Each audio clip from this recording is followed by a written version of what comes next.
Shalom saudara-saudari yang terkasih dalam Tuhan, selamat datang di channel Gembala Kristus. Sebelumnya jangan lupa share video ini, dan bagi yang belum jangan lupa subscribe Gembala Kristus. Terima kasih. Shalom sahabat Gembala Kristus.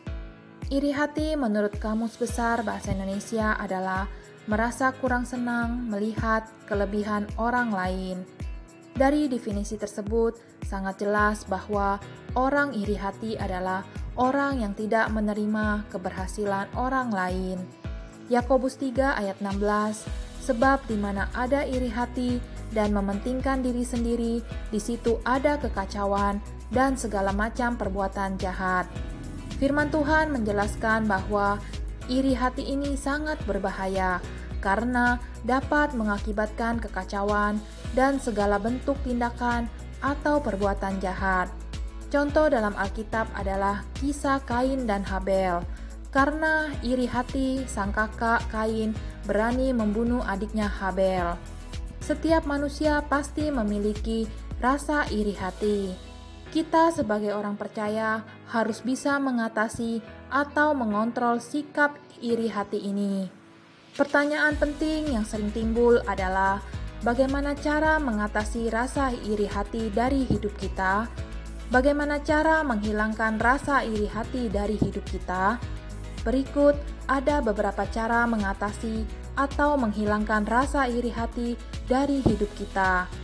Pertama, mendekatkan diri kita kepada Tuhan. Karena itu, tunduklah kepada Allah dan lawanlah iblis, maka ia akan lari daripadamu. Mendekatlah kepada Allah dan ia akan mendekat kepadamu.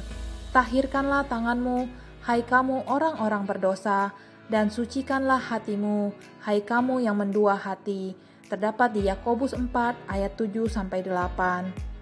Cara yang terbaik adalah mendekatlah kepada Allah, tunduklah kepada Allah, dan lawanlah iblis. Kedua, selalu mengucap syukur. Mengucap syukurlah dalam segala hal, sebab itulah yang dikehendaki Allah di dalam Kristus Yesus bagi kamu. Terdapat di 1 Tesalonika 5 ayat 18. Dengan selalu mengucap syukur, kita mengakui bahwa Allah berdaulat penuh atas hidup kita dan segala sesuatu yang terjadi dalam kehidupan kita.